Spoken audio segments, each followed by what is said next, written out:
Bản tin ngày mùng 3 tháng 9, hơn 11.000 ca ra viện, 10 tỉnh không ghi nhận ca mắc mới.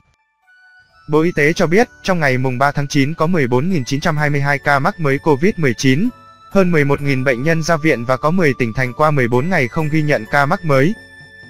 Tính từ 17 giờ ngày mùng 2 tháng 9 đến 17 giờ ngày mùng 3 tháng 9, trên hệ thống quốc gia quản lý ca bệnh COVID-19 ghi nhận 14.922 ca nhiễm mới, trong đó 28 ca nhập cảnh và 14.894 ca ghi nhận trong nước tại 35 tỉnh thành với 9.275 ca cộng đồng. Cụ thể, tại thành phố Hồ Chí Minh, 8.499, Bình Dương, 3.676, Đồng Nai, 986, Long An, 564, Tây Ninh, 267, Tiền Giang, 154, Kiên Giang, 104, Đồng Tháp, 82, Đà Nẵng, 81, Bình Thuận, 75, An Giang, 62, Khánh Hòa, 61, Hà Nội, 58, Bà Rịa, Vũng Tàu, 39, Nghệ An, 37, Quảng Ngãi, 24, Phú Yên, 19, Bình Định, 17, Thanh Hóa, 15, Cần Thơ, 10, Gia Lai, 10, Đắk Nông, 9, Bình Phước, 8, Vĩnh Long, 8, Trà Vinh, 5, Hà Tĩnh, 5, Bến Tre, 5, Cà Mau, 4, Quảng Nam, 3, Nam Định, 2, Bạc Liêu, 2, Bắc Ninh, 1, Hậu Giang, 1,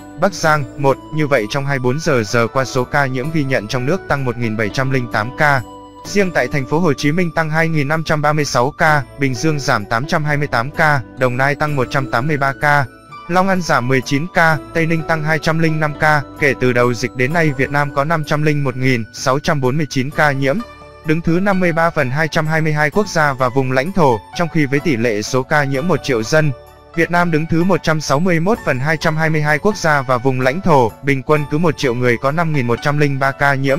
Trong đợt dịch thứ 4, từ ngày 27 tháng 4 năm 2021 đến nay, số ca nhiễm mới ghi nhận trong nước là 497.391 ca, trong đó có 267.894 bệnh nhân đã được công bố khỏi bệnh. Đến nay có 10 phần 62 tỉnh, thành phố đã qua 14 ngày không ghi nhận trường hợp nhiễm mới trong nước. Quảng Ninh, Bắc Kạn, Tuyên Quang, Lai Châu, Hòa Bình, Yên Bái, Hà Giang, Thái Nguyên, Điện Biên, Vĩnh Phúc có 5 tỉnh, thành phố không có ca lây nhiễm thứ phát trên địa bàn trong 14 ngày qua. Thái Bình, Hải Phòng, Phú Thọ, Kon Tum, Hà Nam, 5 tỉnh, thành phố ghi nhận số mắc cao là thành phố Hồ Chí Minh 241.084, Bình Dương 126.408, Đồng Nai 26.314, Long An 23.785, Tiền Giang 10.290. Về tình hình điều trị, trong ngày có 11.344 bệnh nhân được công bố khỏi bệnh, nâng tổng số ca được điều trị khỏi lên 270.668 trường hợp. Theo thống kê sơ bộ, số bệnh nhân nặng đang điều trị là 6.491 ca, trong đó,